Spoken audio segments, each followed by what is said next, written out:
We'll be back into this session. As earlier, we have been looking at various examples concerning mean and median, standard deviation, and variance. But now we have another example which is also asking us to calculate mean, mode, and standard deviation.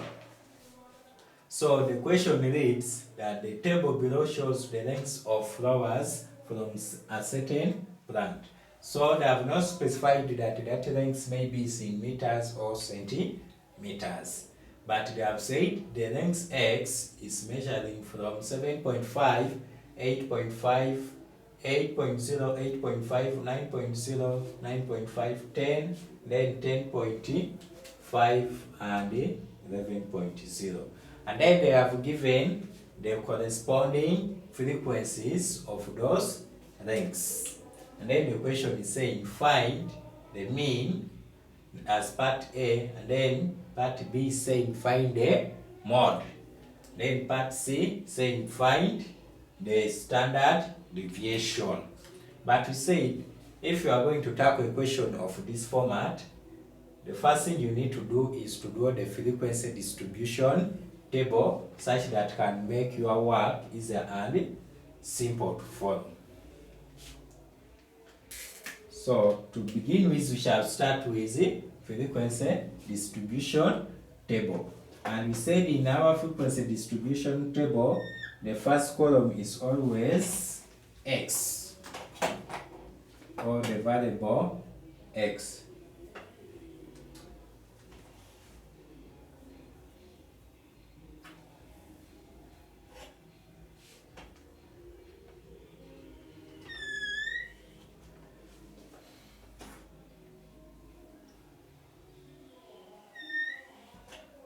So this is our first column, and we are going to name it as x.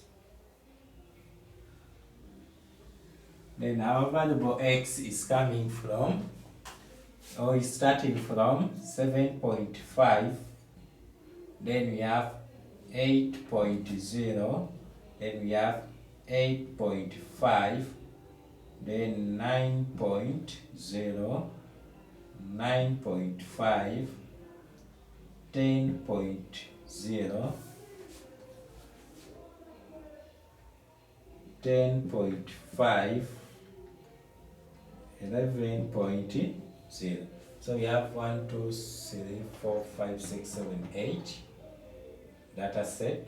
Then we have 1, 2, 3, 4, 5, 6, 7, 8. So those are the values of x.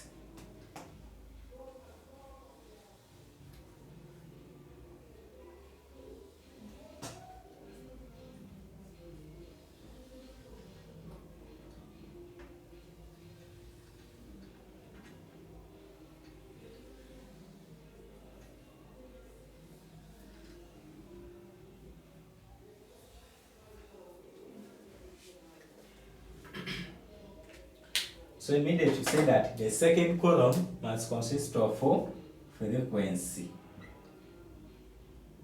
So our frequency here we have for 7.5 we have frequency of 4, 8.0 we have frequency of 9, then 8.5 we have frequency of 11, 8, 10, 7, 2, and 3.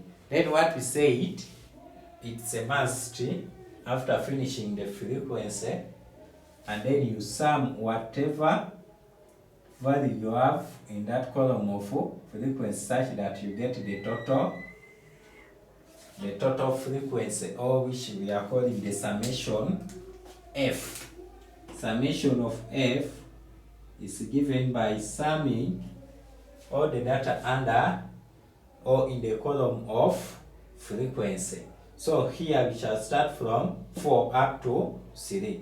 Adding this one all together, the total is what we are going to get as summation of f. So here we shall have 4 plus 9, which is 13, and then plus 11, which is 24, then plus 8, we get 32, 42, 49, then this one become 50, 52, and then 51, and then 54.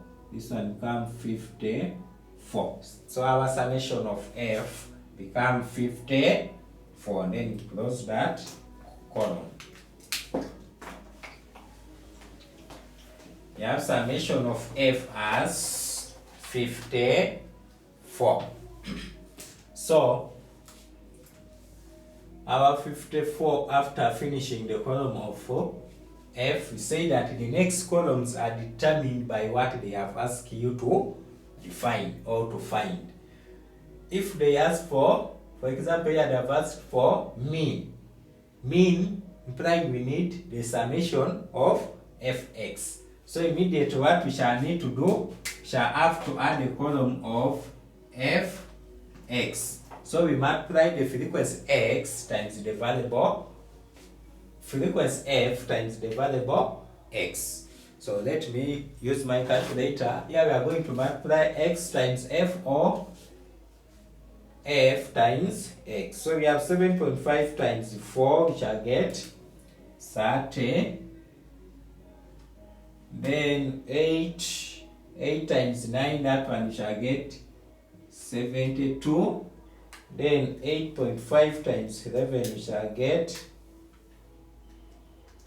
8.5 times 11 we shall get 93.5.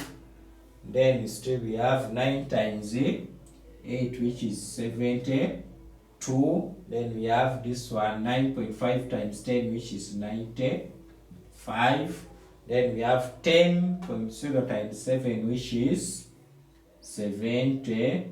Then we have 10.5 times 2, which is 21. Then 11 times 3, we get 36. So this one become our value of fx. Then immediately also you do the same as we did to the column of frequency.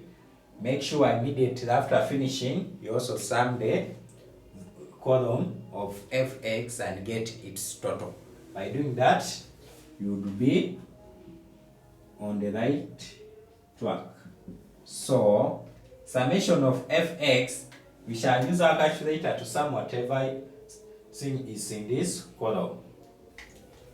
So we shall have 30 plus 72 plus 93.5 plus 72 plus 95 plus 70 plus 21 plus 33, we get 486.5.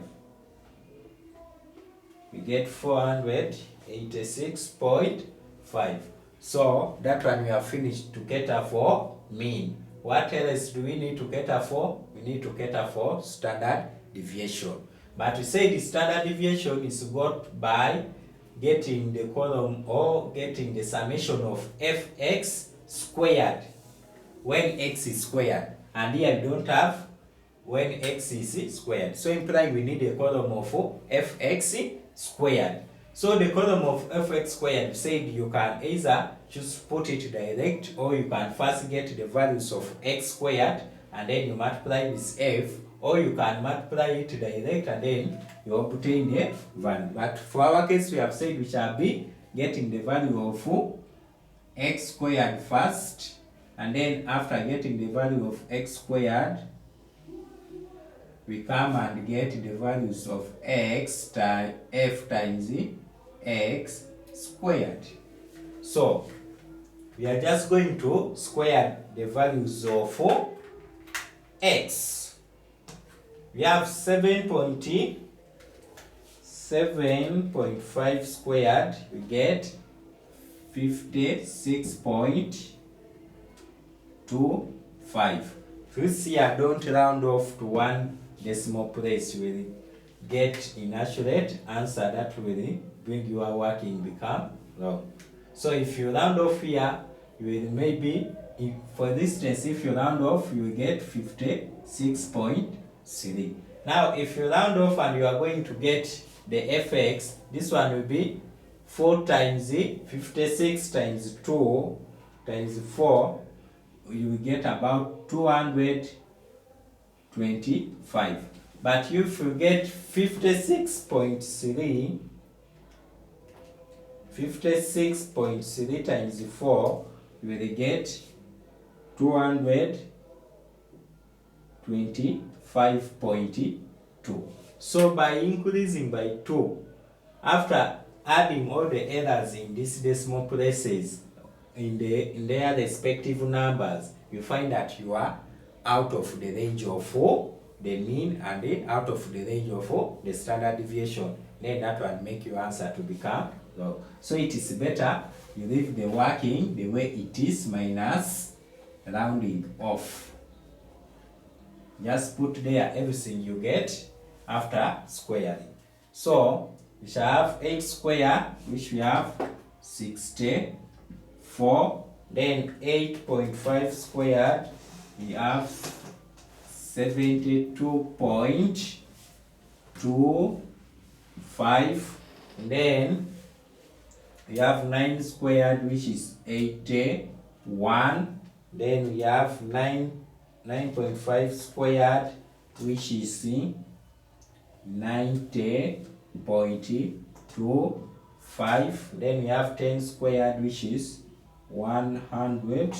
Then we have 10.5 squared, which is 110.25.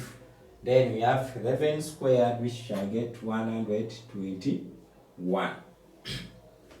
So what we need to do next, we have said we need a column of fx squared. Then immediately after putting the values of fx squared, we sum them and we get the summation of fx squared, which we shall note it down here.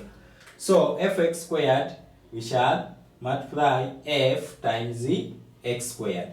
Please don't misfire and then you multiply fx times the f. That one will not work. Just multiply f, just multiply 4 times the x squared. I mean just multiply the value of f times the values of x squared. So it have 4 times the 56.25. Said it was 225. Then we have 9 times the 64. 9 times the 64, we have 576.